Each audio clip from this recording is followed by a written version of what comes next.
राना फहीम अशरफ की हुई है सरप्राइज एंट्री। शादाब खान ने भी बहुत जोर लगाया मगर उनकी दाल नहीं गल सकी। उसके साथ साथ उस्मान खान ने सिलेक्टर्स का जो दिल है वो एक बार फिर जीत लिया है। बाबर आजम और मोहम्मद रिजवान में से एक ओपनिंग करेगा फखर जमान के साथ। किसके चांसेस ज्यादा है वो आपको बताऊंगा। उसके साथ साथ अगर बात की जाए तो सुफियान मुकीम को और आमिर जमाल को पोटेंशियली ड्रॉप तो नहीं किया, लेकिन आमिर जमाल की जो लड़ाई थी, जो जंग थी फहीम अशरफ से, फहीम उसमें जीत जाते हैं। कुछ लोग कहते हैं उसकी वजह ये है, लेकिन एक्चुअल में जो स्टोरी है वो आपको बताऊंगा। और सुफियान मुकीम को भी ड्रॉप कर दिया जाता है। अब इस स्क्वाड की क्या ताकत क्या कमजोरी है ये सारी चीजें आपको बताऊंगा।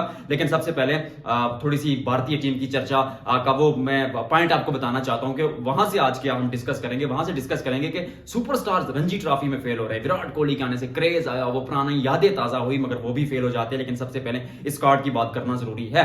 चैंपियंस ट्रॉफी का स्क्वाड में सबसे पहले आपको बताता हूं जी, इसमें है रिजवान कैप्टन, कोई शक नहीं था उनका टीम में होना बनता था। बाबर आजम है, फिर ऑटोमेटिक चॉइस फखर जमान वापस आ गए, run away match winner on his day, तो फिर उनका आना भी तकरीबन ऑटोमेटिक चॉइस था। उसके साथ कामरान गुलाम यंगस्टर है, पहली बार मौका मिला है। उसके साथ साथ सऊद शकील, मिडिल ऑर्डर में आपको एक ऐसा खिलाड़ी चाहिए था जो थोड़ा तेज भी खेल सके, रोक संभाल कर भी खेल सके, स्पिन को अच्छा खेलता हो, तो फिर आपने सऊद शकील को रखा। उस्मान खान एक दफा फिर सिलेक्टर्स का दिल जीत लिया। आऊंगा इसकी स्टोरी पर, लेकिन सबसे पहले स्क्वाड सुन लीजिए। उस्मान खान, तैयब ताहिर, खुशदिल शाह, सलमान अली आगा, फहीम अशरफ, शाहीन शाह अफरीदी, नसीम शाह, हारिस रऊफ, मोहम्मद हसनैन, इब्रार अहमद। अब इस कार्ड को मैंने आपके सामने रखा। अब सबसे पहले तो इस कार्ड की मैं ताकत अगर आपके सामने रखूं तो वो टू बी ऑनेस्ट इसकी गेंदबाजी ही रहने वाली है। पाकिस्तान में जब आप आएंगे तो आप कोशिश करेंगे कि आप तेज गेंदबाजी पर ज्यादा यकीन करें, क्योंकि थोड़ी सी बैटिंग पिचेस होंगी। और मुझे ऐसा लगता है कि थोड़ा ग्रास, क्योंकि मैं पिंडी स्टेडियम में गया था तो ग्रास वहां पर छोड़ा था।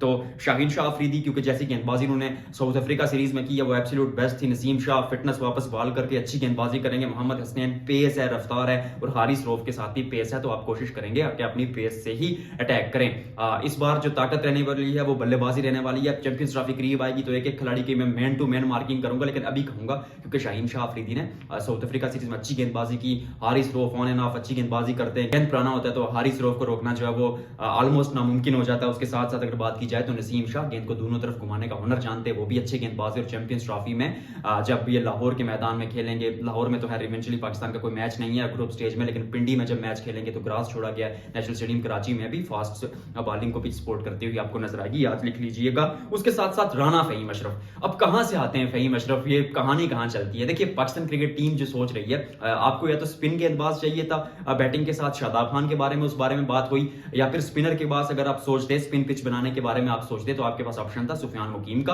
आपके पास ऑप्शन था साजिद खान और नमान अली का। लेकिन पाकिस्तान की जो मैनेजमेंट है उसने फैसला किया कि हम स्पिनर के साथ नहीं जाएंगे, क्योंकि हम स्पिन पिचेस नहीं बनाएंगे इस बार ओडीआई में। ओडीआई में आपको बैटिंग पिचेस ज्यादातर नजर आएंगी जो फास्ट बॉलिंग को सपोर्ट करती है, क्योंकि शुरू पर मॉइस्चर रखा जाएगा विकेट पर। तो 4 फास्ट बॉलर्स आपके पास ऑलरेडी मौजूद है। उसके साथ आपको एक ऐसा बल्लेबाज चाहिए जो तेज गेंदबाजी भी थोड़ी बहुत कर लेता हो। तो राना फहीम अशरफ या आमिर जमाल दोनों में टाई था। बात चलती रही आमिर जमाल के बारे में।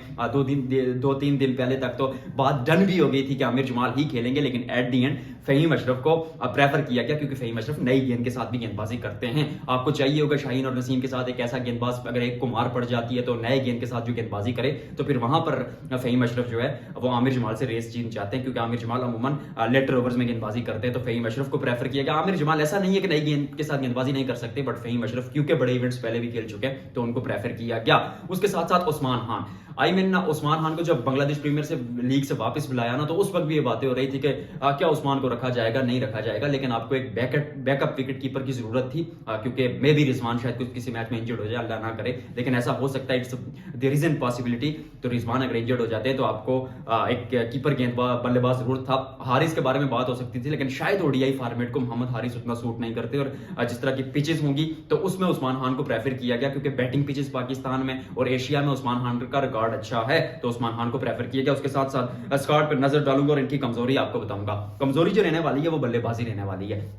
उसकी ये वजह है कि खुशदिल शाह के वापस आने से और खुशदिल शाह के वापस आने से, उस्मान खान के टीम में होने से, सऊद शकील के वापस आने से, तैयब ताहिर के वापस आने से, ये जो 4-5 खिलाड़ी हैं बहुत अच्छे खिलाड़ी हैं, नथिंग अगेंस्ट देम, बट ये वो खिलाड़ी हैं जो टीम में वापस आ रहे हैं। और जब आप कमबैक करते हैं या टीम में आप इस तरह ऑन एंड ऑफ खेलते हैं कि आपकी परमानेंट जगह नहीं होती टीम में, तो फिर आप वहां पर क्या करते हैं, वहां पर आप अपनी बारी के लिए खेलते हैं, अपने कैरियर के लिए खेलते हैं, आप कोशिश करते हैं कि 30-35 रन बन जाए, टीम में जगह पक्की हो जाए। तो जब चैंपियंस ट्रॉफी जैसे इवेंट में आप इस मेंटेलिटी सोच के साथ जाएंगे तो मे भी आपकी बल्लेबाजी जो है वो आपकी कमजोरी बन जाएगी। और बाबर आजम भी उस तरह फॉर्म में नहीं है, टू बी वेरी ऑनेस्ट। और सबसे जो एज प्लेयर आपका बाबर आजम, वो भी फॉर्म में नहीं है। फखर जमान की भी वापसी हो रही है, मतलब ट्वीट का इशू, डोमेस्टिक में परफॉर्मेंस उतनी अच्छी नहीं थी, IL T20 में 1-2 इनिंग्स थी।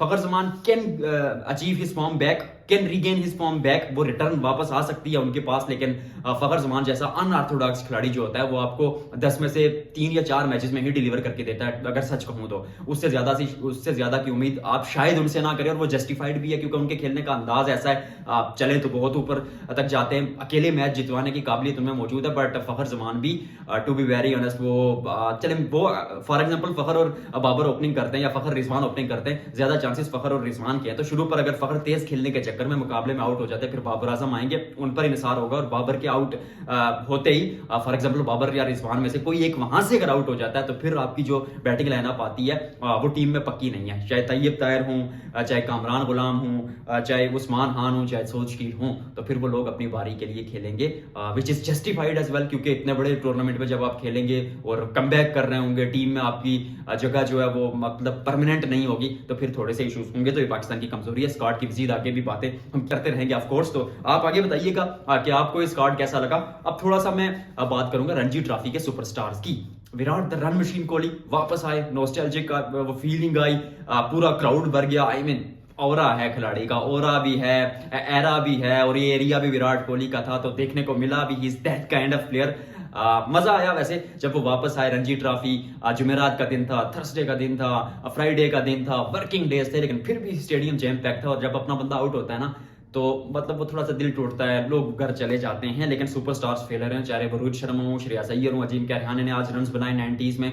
लेकिन जो बड़े बड़े सुपरस्टार हैं विराट कोहली से लेकर रोहित शर्मा तक, वो फेल हो रहे हैं। अब यहाँ पर क्या बात आती है, देखिए रणजी ट्रॉफी खेले हैं तो तब लोगों का शिकवा कि यार ये तो क्लब लेवल के खिलाड़ियों के खिलाफ भी रन नहीं बना पा रहे हैं। अगर ना खेलें तो कहें ये देखिए जी डोमेस्टिक को इज्जत नहीं दे रहे। तो मतलब थोड़ा सा प्लेयर्स के लिए आप शायद यहाँ पर फील जरूर करेंगे, लेकिन to be very honest in stages पर रन बनने चाहिए थे। नहीं बने तो शायद आप खराब फॉर्म से जूझ रहे हैं, आपकी खराब फॉर्म लगी हुई है, उसको बेहतर करने के लिए आप डोमेस्टिक में उसको बेहतर करने के लिए ऑब्वियसली आते हैं, तो वो एक चीज भी आपके माइंड में थी। लेकिन इससे ज्यादा फर्क इसलिए नहीं पड़ेगा क्योंकि भारत अभी ओडीआई फॉर्मेट पर फोकस कर रहा है, और अगला जो आपका टेस्ट मुकाबला वो 6 महीने दूर है। तो ज्यादा मतलब रन बने तो भी ठीक है, ना बने तो भी ठीक है, क्योंकि टेस्ट की फॉर्म जो है वो अभी आपको शायद उस तरह जरूरत नहीं है, क्योंकि 6 महीने तक आपकी अगर फॉर्म है तो चली जाएगी, नहीं है तो भी फर्क नहीं पड़ेगा। तो उस सिलसिले में लेकिन ओडीआई फॉर्मेट जो इंग्लैंड ओडीआई सीरीज है वो बड़ी अहम होगी, उस पर चर्चा करेंगे। लेकिन आज की व्लॉग में फिलहाल इतना ही, आपसे मुलाकात होगी कल। और आप बताइएगा कि आपको मेरे व्लॉग कैसे लग रहे हैं।